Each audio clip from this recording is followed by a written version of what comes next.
اچھا سر، آپ general secretary ہیں international commission for human rights کے، تو آپ بتائیے گا دیکھنے چاہنے اور سننے والوں کو کہ مستحق لوگوں کی کیسے داد رسی کی جاتی ہے؟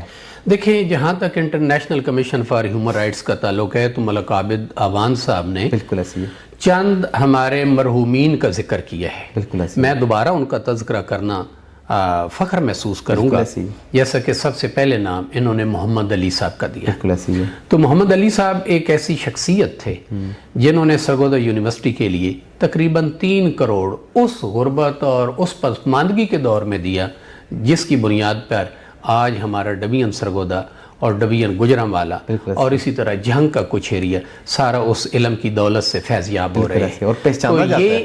تو یہ جو علم کی دولت ہے یہ international commission for human rights کے عہدیدار محمد علی کے نام ہے، اور سرگودا یونیورسٹی میں ان کے نام سے بلاک بنا۔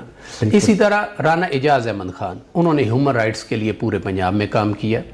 اسی طرح حاجی جوید اقبال ٹوانا صاحب، انہوں نے پنجاب کی تقریباً تمام جیلوں میں میڈیکل کیمپ لگائے اور انسانی حقوق کے لیے جن لوگوں کو سزائیں ہوئی تھیں، جو لوگ بیمار تھے، جن لوگوں کے پاس جو سزا کاٹ رہے تھے، ان کی پیمنٹ کی اور ان کی سزائیں معاف کروائیں۔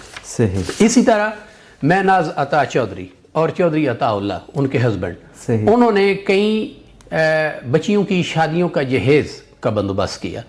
تو اسی طرح یہ جتنے ہمارے دوست مرحومین ہیں، اس میں حافظ لیاقت علی زہا صاحب کا نام بھی لینا چاہوں گا، جو آپ جانتے ہیں ایک بہت بڑے صحافی ہیں اور وہ چیف آرگنائزر تھے۔ یہ سارا ایک تسبیح کے دانوں میں پرونے کا سہرا حافظ لیاقت علی زہا کے سر ہے۔ اللہ تعالیٰ ان کی مغفرت کرے۔ انہوں نے ہم سب کو جوڑا، انہوں نے ہمیں بتایا کہ انسانی حقوق کیا ہے اور ہمیں کس طرح کام کرنے۔ تو international commission for human rights یتیم بچوں کے لیے، یتیم بچیوں کے لیے، بیوہ، بے سہارا، غریب، مظلوم تمام کی داد رسی کے لیے ہر وقت ہر جگہ موجود ہے۔